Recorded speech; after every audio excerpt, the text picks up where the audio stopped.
Hello and welcome to the Drop-In, where we here at the Reykjavík Grapevine offices talk to people who drop in either accidentally or by request, as in this case. With us today is Tómas R. Einarsson, bass player and, well, predominantly bass player, but just a general musical genius of this island. And he's here to talk about and promote an album that is that was released now in April, and it's called Chat in Iceland, and it's a recording of a concert that Chet Baker played in Reykjavík in 1985 with you, Tómas, on bass, and Kristján Magnússon on piano, and Sveinn Óli Jónsson on drums. And this was recorded, I assume, by RÚV back in the day. Yeah.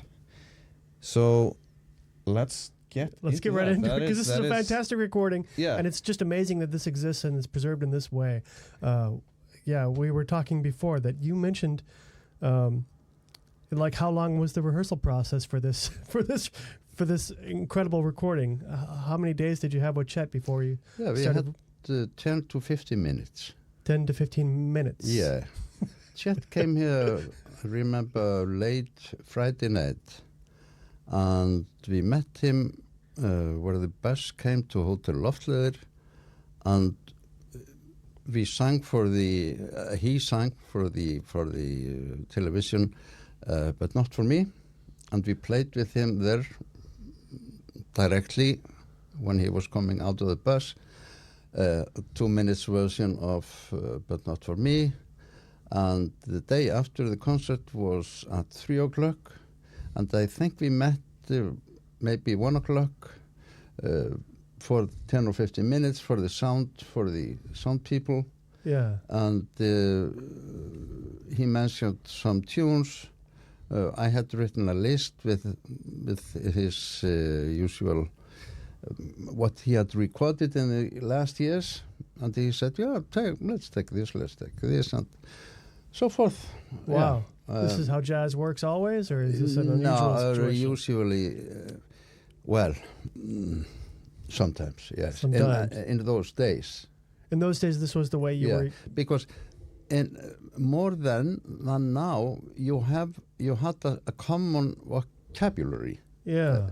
The standard thing, you had these 200 classic jazz standards that everyone should know more or less, you see. Yeah. So if you say, let's take this one, okay, with key, the key was mostly, all of them were playing it in the same key, you see. Yeah. So I think that would be more difficult today, but at that time it was easier. But all the same, we didn't know exactly, he did not make any program, and there was some misunderstandings. He says at the concert once to us, blues in G. Yeah. Ship Me Not Bells by Miles Davis. He said G, some error in his thinking, because it was in F. Oh my goodness. That means, but for the trumpet, you see, when you transpose, when a trumpet plays blues in F, he is reading it in G. Oh my goodness. So therefore he starts playing the tune in F like the original. Yeah. But he said to us blues in G. Okay. Like this. And we start in G, and it sounded very strange, the first chorus and the second chorus, because he was playing in a different key. Oh my goodness, not even so a it was almost, key. Yeah. It looked like he is going into free jazz or something. I don't know what's happening. But then he realized what had happened. Okay. And he went to G with us. Oh, nice. Which is, by the way, much more difficult for the trumpet right. than the F thing. Okay. What happens often when people make such mistakes at concerts, yeah, they realize they have made a mistake, and then they get some extra power. I have to do something to overcome this awkward thing. Yeah. So he played with unexpected aggressivity Yeah. on the rest. When I made the master of this new record, I omitted the first 3 or 4 choruses Okay. and started out where he is like Oh, this. nice. Going at it.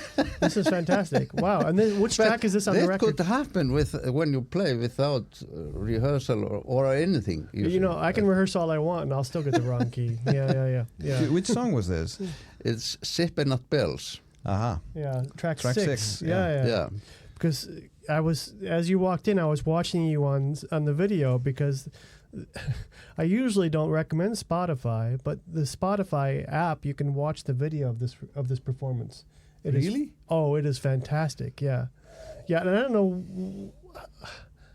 I can't even guess your age because you you look pretty young, but this is a recording from '85, and you're right there. Just I don't know what you're consuming to stay young, but you're doing a good job. Well, I started out on the bass when I was 27.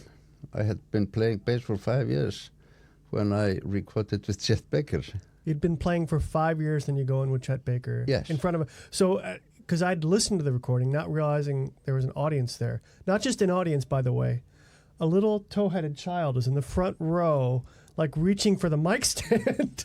In the middle of the song, you're like, "Oh my God! Oh, this could be me. This could be my child." Like, you're terrified for this parent, and then because it sounds like an intimate recording on the recording, I didn't realize there's a full crowd right there. It's a brilliant performance.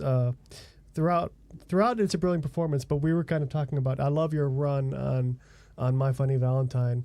It's a song that always kind of bothers me on Chet Baker recordings because it can be so saccharine, but you bring kind of the blues feel to that run, and it really, really, and he actually performs very well as well in that.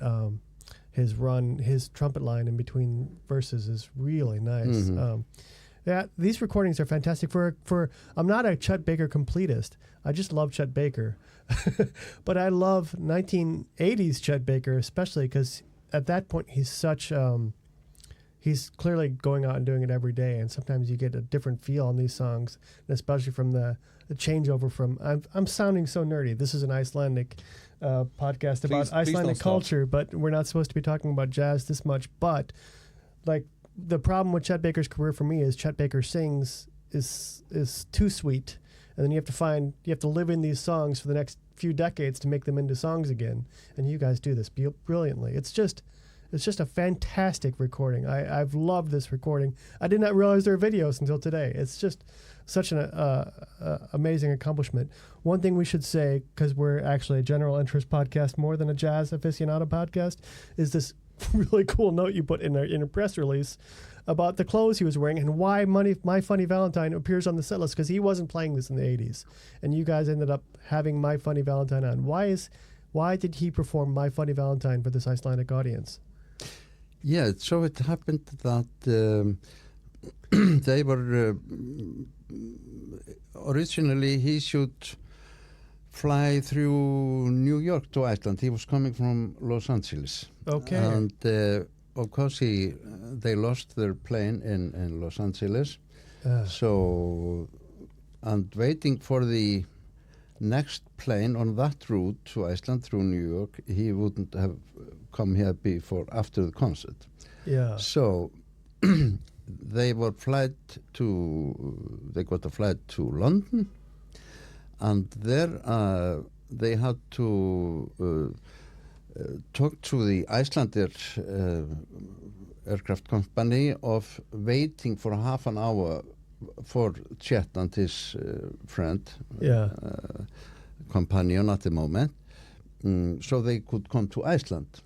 But it so happened that Jazzvakning, this jazz enthusiasts organization, which was organizing the concert, they knew a lot of people everywhere. So they could get the Icelandair to postpone for 30 minutes or something, wait with the plane so they could get Chet Baker to Iceland. So that's how it came, but that meant that their suitcases and everything were lost in New York or something. So they were in shorts, and this was in February. So the first thing to do was, of course, to go with them to dress them up, you see. Yeah. Yeah. And so it happened that the owner of the shop, Guðlaugur Bergman, he had been at the concert of Chet Baker in 1955 here in Reykjavik. Yeah. And he was a fan of My Funny Valentine. And Chet saw a sweater he liked, and then the owner says to him, if you play My Funny Valentine, I will give you this sweater. That will be the payment. Perfect. Yeah. So then we get this amazing recording in 1985 of My Funny Valentine. I'm not sure there's another recording of that, of My Funny Valentine in that era. In the 80s? Yeah. Yeah, I think it might be some, not too many, but there are others, I think. Others. Yeah. 'Cause we were talking because he made so many records, and he was recorded in every club, and very uneven records. Right. But yeah, that one he recorded at other times. But Don't Blame Me, the first tune of the record, he had never recorded before. Okay. And he said, I proposed Don't Blame Me because I had been playing it with other people at the time. And he said, yeah, many decades ago I played that. But then a friend of mine went through the discography of his, which is 330 pages. And there was no recording of Don't Blame Me. Wow. So that's a historical thing. And that's Christian Magnusson has this fantastic piano run on that track. It's a really good track. You can see, I later went back and watched the video, and you can see Chet just taking it in and being like, whoa, this is going. This is kind of, I would say, about a minute and a half into it. That song really starts taking off, and you're like, okay. The thing is, with Christian Magnusson, the pianist, they were about the same age. Chet possibly 2 years, 3 years older. And Christian became a professional musician in 1950, more or less. And even if it was a dance band, the most famous dance band in Iceland at the time, KK bandið, it was very jazz influenced. So the Christian is more like a pianist. He is more a pianist like, say, Russ Freeman on the earliest Chet Baker recordings. He is from the same generation, and in that sense, this record he made with us is quite different from many other records in the 80s, because he was usually with guitar players, younger guitar players, and bassists who played differently. But I think that we also, because we had not had any rehearsal or nothing, so we were cautious. We were waiting to hear what will happen, and we were not aggressive. He was the absolute leader, and we were just following him as good as we could. And the sound of the Magnusson's piano is more similar to the piano sound of the records Chet made in the 50s than on the records in the 80s, for instance, because he is from the same generation. And he really pounds. He's what influenced Magnusson in the 1950s. It's Hampton Hawes, possibly Bud Powell, and something like that. Yeah. See. So that's make this record, I think, a bit different from other records he made in the 80s, for instance. And usually the 80s suffers from come on, like kind of bad acoustics on piano where it's kind of that, I don't know, you could be playing in a closet. This is like a resonant, the guy's kind of pounding. Christian's kind of, you can hear that he's expanding on that piano. Like you can, Yeah. it's earthy. It's really nice. And also another thing, when you got, say, superb players like bassist Niels Henning Ørsted Pedersen, the Danish one, and Doug Rainey, the guitarist, they made quite famous records with Chet in 80, 81, 82. Yeah. They, both superb instrumentalists, they played much more into the thing. They were playing all the time like this. So Chet has had less space. Yeah. What happens we were not too familiar with all these tunes, but he had a much more space in our performance than with his masters who was, for my opinion now, they were almost playing too much. Because if you're playing with Chet Baker, you want to hear him, his voice, and his trumpet. Right. If you're looking for these other guys, you can listen to them in other records. That's my I couldn't agree more. Yeah. That's This is our pet peeve because I listen to a lot of old music and of people overplaying, and especially when you want the performance, and especially the trumpet. As it goes, the set goes on, he's getting a stronger and stronger voice in his performance in this recording. I feel the Chet Baker performance. He was also at this time, because I have read some of his biographies. He had his ups and downs, but he was, I think, quite clean when he came to Iceland. Oh, fascinating. Okay. So he was in relatively good health. Okay. And there was the Magnusson, Christian, the pianist, and his wife. They invited us to a party with a dinner in the evening, and there was a lot of gin and tonic, and everybody very happy. And Right. Chet has had his gin and tonic and was just like you and me, and they played four-handed, he and the pianist on the piano Really? for the rest of the guests. Oh my Jesus goodness! So Christ. you guys were all hanging out, drinking gin and tonics with Chet Baker, playing four-handed piano. And where, what neighbor in Reykjavik? Sorry, where was this actually recorded? Like, what room was this recorded in? It is the Gamla Bíó, the Icelandic. It was then called the Icelandic Opera. Okay. And the backstage, when we played that concert, was from Carmen, I think. So cool. Okay. It was some opera. I think it was Carmen. That is fantastic. So that was the backdrop. Yeah. Nice. yeah. The full-on opera back.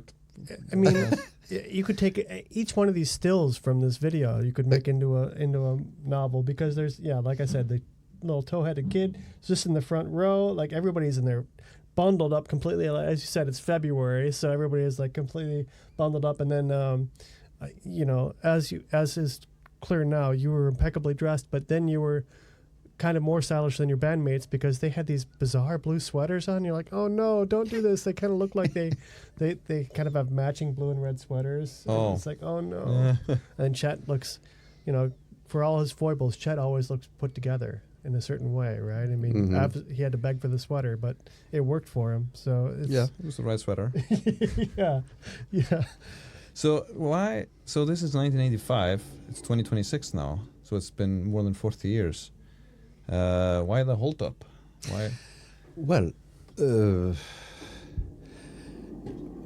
for these last 40 years, I've been releasing more than 30 records with my own music. That is what I have been doing Yes. in the last 40 years. Also translating like 10 books from Spanish and doing a lot of other things. When I was getting 66, 67, 68, I thought about doing some kind of a recording a compilation where I would put some of my music for the birthday, for my 70th birthday. And then I remembered that I was thinking especially about Don't Blame Me, the first tune there. So, if I had some tape with a radio program with 3 or 4 of these songs that were made at the Icelandic State Radio the week after.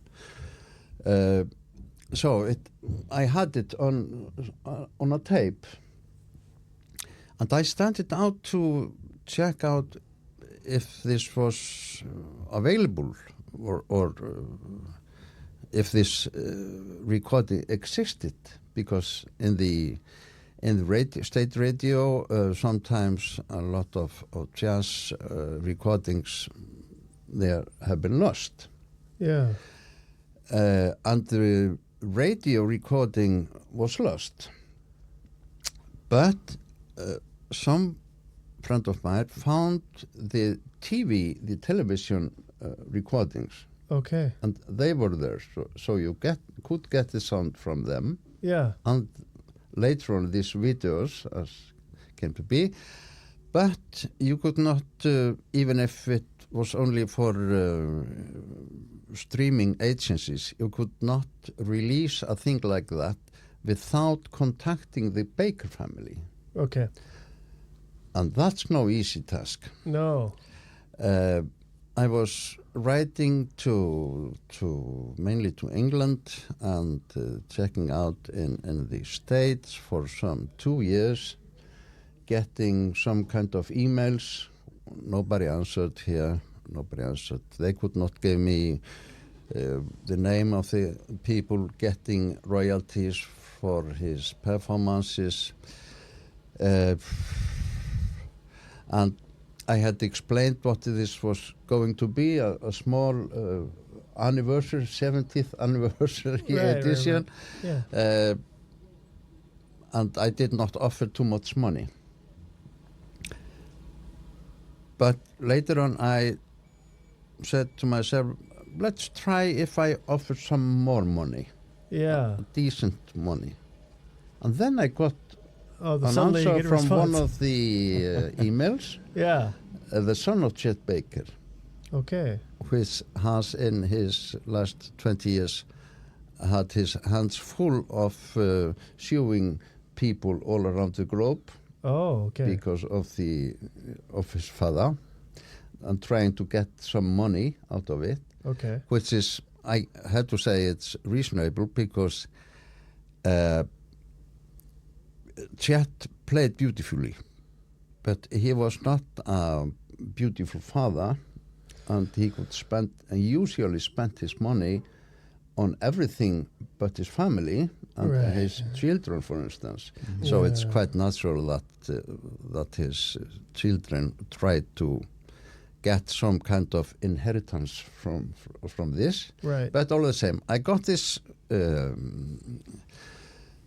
permission, and on this anniversary record I made 2-3 years ago, I had two. I took My Funny Valentine and Don't Blame Me. But then I started to think about, now I had bought the performance rights for the whole concert. Yeah. So, and the widows of the pianist and the drummer, they said you can use it like you want to. Great. So, yeah, I selected this 9 tunes, and then at the Icelandic radio, they offered me, said you can use this television thing like you want. And I had, of course, we went through the sound to get the sound better than it was in 85. Right. Especially the bass, which was it was a pickup sound on the bass, Okay. The double bass sounded like this. at that time, because Yeah. of the pickup, they were not using microphones, but we could arrange that thing. And a friend of mine, cinematographer, he made these videos for me. So then we got this Chet in Iceland thing So going. it's 40 years in the making, and it's Yeah, yeah. just very well done. And you get this kind of snippet in good audio quality and with video of him in 1985 playing here, which is Yeah, so if you're interested in Icelandic culture, you have that in spades. yeah. If you're interested in jazz, I think you'll be pretty impressed with this. And if you're interested in Chet Baker, I think this is fantastic. I mean, we were talking before about the Ronnie Scott recordings that are the next year, which, I mean, honestly, it's not quite as there's no audience for the Ronnie Scott videos. This is somehow more compelling to me. I know, because the next year in '86, there's Chet Baker recorded with Elvis Costello and Van Morrison doing "Sin in the Clowns," which is one of my favorite, like as a completist. But this is somehow more compelling because there's a freezing audience in the background and there's a Carmen backdrop, and it's just like this is. One of my favorite documentaries not in jazz is the Hail Hail Rock and Roll, about Chuck Berry traveling around and using pickup musicians everywhere. And this is that same experience of these people who made this huge impact in the 50s and then had the rest of their life to try to expand it or work on it. And they were like craftspeople, but they were leaning into the shared culture. And surprisingly, there's a shared culture in Iceland of people who, we know your jazz music, and in fact, maybe we know it better than we. I don't want to say better, but we know it as you played it, not as maybe people want to play it now. As you said, like maybe in the '80s, people were pushing in different directions. Yeah. It's just a really compelling piece of really compelling artifact, and we're currently doing at the Reykjavik Grapevine a list of our favorite 50 records for this half of the year. And this was right at the top because it just came out and you're like, well, it goes on perfectly with other things because the authenticity with which it's played is so compelling, I feel.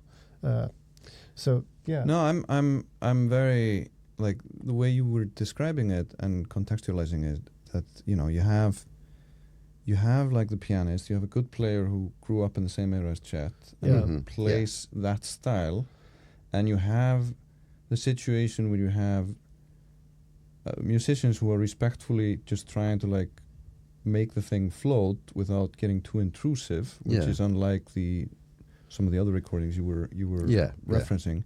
So you kind of get this perfect moment where Chet gets the right backing band, which is not too intrusive, in like this kind of an incredible situation of a live show, and it's kind of a perfect storm out of all of the numerous recordings he did in the 80s. One thing about the drummer, Sveinn Óli, which was also a fine pianist.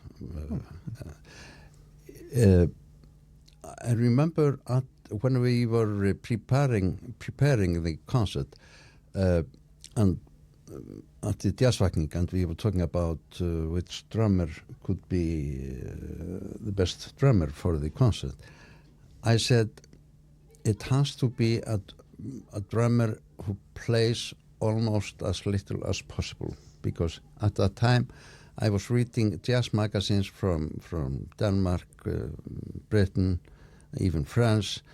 So I was reading about his Chet Baker's performances at that time. Yeah. And once in a while, he told the drummers to go off the stage. He didn't want them to be on the stage because they were playing too loud. Okay. That was always, once in a while, he threw out the drummers. And he could be pretty aggressive in that, telling people, get out. And he had recently, in 85, he had made some drummers leaving the state because he was playing the cymbals like this. And no. if you know the Chet's music, Yeah. a jazz drummer playing this behind Chet is yeah. a total destructor. Yeah. So I said, let's ask Sveinn Óli to play with us because he can play the brushes so unobtrusively that you feel his drums, but you don't hear it. And he's quite silent, but he is there, and he is a good part of the rhythm section. He is. I'm sorry for not speaking of him earlier. And Good Chet point. didn't have to ask him to leave the stage. So you okay? So we can actually say then that in essence you were very deliberately putting together something as a like the group you put together was done really deliberately to fit Chet. Would you say that to an extent? I mean, at least this is deliberate. Yeah. I did not decide everything myself, No, but I guess I have some influence. Yeah, some influence, at least about the drummer. Okay. And of course, I had written down the tunes he had recorded the years before because I cared for my job. And playing with Chip Baker, it's better to check out some things. Yeah. Yeah, like kind of like similar to how you actually prepared properly for this, and I didn't. I didn't have to prepare. I'm a huge fan. This was like, oh my God, I can't believe we got this email like months ago. I was, oh my God, can you please come in? Like, and here's this is one of the awkward things is we're an English language podcast and magazine, and we have Thomas Eir here, who is a legend in Icelandic music throughout. So we're going to try to minimize the length of this podcast, and hopefully we can get you back again in the future. But I had to say, I'm sorry it has to be in English, and but please come in. And you graciously came in to our like pretty humble studio and spoke in English, and I'm so grateful. You have shaped Icelandic music enormously and done a lot of things that other people are deeply appreciative. But there's so many stories that I'd love to get to. And one is just casually, we were saying before, for people who are obsessed with double bass and bassists, you had mentioned that you'd started, obviously you're not from Reykjavik, you're a Sveta kid, you're a countryside kid. Sveta kid, the country boy. Sveta is Icelandic for country, and just obtaining a bass would seemingly be impossible. So you started, of course, with the natural instrument, in which I said, which is actually something I deeply appreciate about Icelandic culture, that the folk instrument here is the accordion, possibly the hardest instrument to play for those of us who play it casually. It's incredibly difficult, but it teaches you a lot, I guess, and it also... Yeah, I mean, when I was young, at the same time as the rock music came over, in the countryside, when people grouped together to dance, there was always one or two person with accordions. Yeah. And playing music from before the rock thing, you see. Yeah.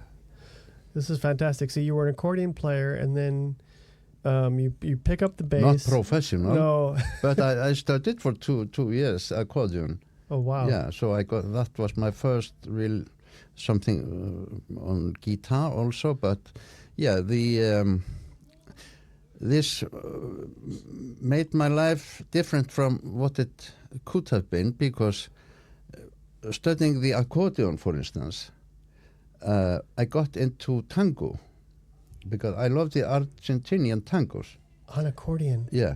Oh my God. And that led me to, after my student exam, and one winter at the university, I said to myself, I want to go to Argentina, to Buenos Aires, to listen to tango.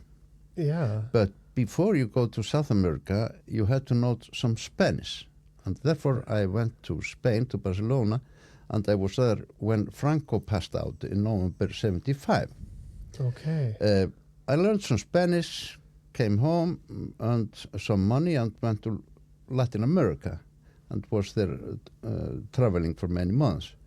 So just the accordion sent me to Latin America, Wow. and later, 25 years later, I came obsessed with Cuban music. Yes. And I've translated a lot of novels from Latin America. So Latin America became one of my specialties. Yeah. Everything through the accordion. Okay. So You also have that's- this amazing Cuban recordings, as I recall, where you've done Cuban music and with Cuban jazz players. Is that correct? Yeah, not jazz. Yeah, I did not want the Cuban jazz players. They were too much similar to New York Latin jazz players. They were playing too much solos. They did not have this soul I found when I started to go to Cuba. Yeah. So I wanted Cuban musicians who played the Cuban music Yeah. and could also improvise, Okay. but not using the bebop licks from Charlie Parker or from the modern jazz giants. Right. I had heard too much of that. Right. Like Mike Brecker, everything was copying Mike Brecker at that time. So I wanted them to improvise like they did in the older Cuban recordings. Okay. And that's how I organized the first recording I made with Cuban musicians in Havana. Yeah. Every story is incredible. Like, right? And what's that recording? If we're looking for that first recording, what's the name of that first recording? Havana. Yeah, that is an outstanding record. I remember that one coming out. This is an incredible. And sorry, if you have time for just one more, we mentioned briefly that you found yourself at one time in Oslo studying Spanish for some reason because. Yeah, I have to. My life has been quite complicated. In '79, I started to listen to jazz, 78, 79, and I was quite obsessed with jazz music. I started to learn some classical thing on the bass, but I couldn't stand the bow, and I did not want to play a double bass with bow, so I didn't rehearse, I didn't play the bass, and when I went to the spring examination, I just crashed. And then I said, I will never touch this bloody instrument again. But that did not mean I did not listen to jazz. And one of my friends was studying in Oslo, and I said to myself, I should go to Norway. They have a very thriving jazz life in Oslo. Which is still true, right? Yeah, There's yeah. Still some... And in 1979, 80, it was brilliant.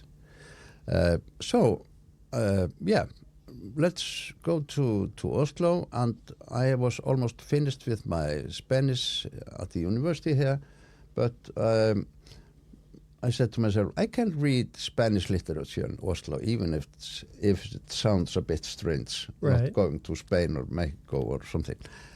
So we had to get some money, me and my friend, and he got us into a very lucrative business, which was to construct in Stavanger the oil platforms. And This is incredible. Sounds about right. we worked there for 5 or 6 weeks and were paid a lot of money.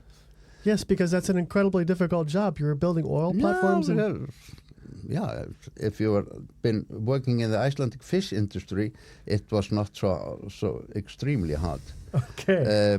But that meant when in August 1979, I was going in the center of Oslo, and I saw a beautiful double bass in a shop.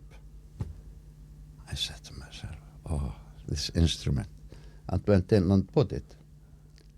Yeah, And this is incredible. then this thing started rolling. And then you go into jazz. This is 79, and then 6 years later, there you are. 5 years later. 5 years later, there you are, Chet Baker. Almost, This is yeah. what building oil rigs does to you.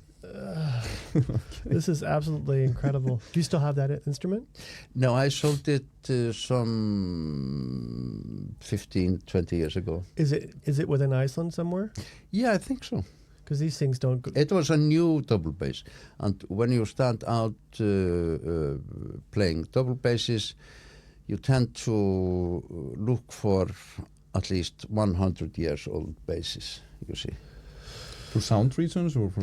Yeah, Or for mostly specific- sound reasons. It's not a snub, really. Oh. It's older instruments usually have some deeper soul. To them, okay. Well, obviously, research. In the 50s, they started using plywood bases and things like that too. So you're not talking about plywood bases, like you're not talking about doghouse No, bases. no. You're talking about the real thing. Yeah, Yeah. this is pretty. So somewhere in Iceland right now, somebody is playing the bass that was played on this recording. I think it was the people who bought it. It was a kind of gift for an older brother of theirs. It is a show off in the Living room. at his home. Oh, yeah. In the living room. That You is see. amazing. I have a few practical questions. So this recording is obviously on Spotify, as we have discussed, Yeah, and every streaming agency, I every think. streaming It's called agency, Chet in Iceland. And YouTube also. The videos are also on YouTube. also on YouTube, and so is a lot of your discography. Please help me with that. Yeah, Discography? yeah. Yeah, it's Sorry. So for people who want to venture into that, everything on YouTube, everything on Spotify and other streaming agencies. is this available in any physical form at this point? No, not at the moment. And are you planning to do that maybe, or is Well, that then I have to remaster for vinyl or something? contact his son. Oh, I see. Yeah, Right, well, right, I've already done that, so I see what you mean. No, because I thought about it, but you see, most of the people who are listening to this Chet in Iceland thing, Yeah. they are living abroad. Yeah. Problem now, if you're doing a vinyl or a CD, it's a very complicated business, and even now it's worse than it was 10 or 15 years ago. Exporting, say, CDs, which fewer people buy, and it's not a good business. Right. It's a terrible And business. the vinyl, if Yeah. you're going to send vinyls to other countries, the price of the vinyl would be in Icelandic kronas 5,500. It could cost at least 6,000-8,000 to send it Yes. abroad. Yeah, So yeah. it Can't do. doesn't No. make too much sense. Sorry. It makes very little sense. I agree with that. Just out of curiosity.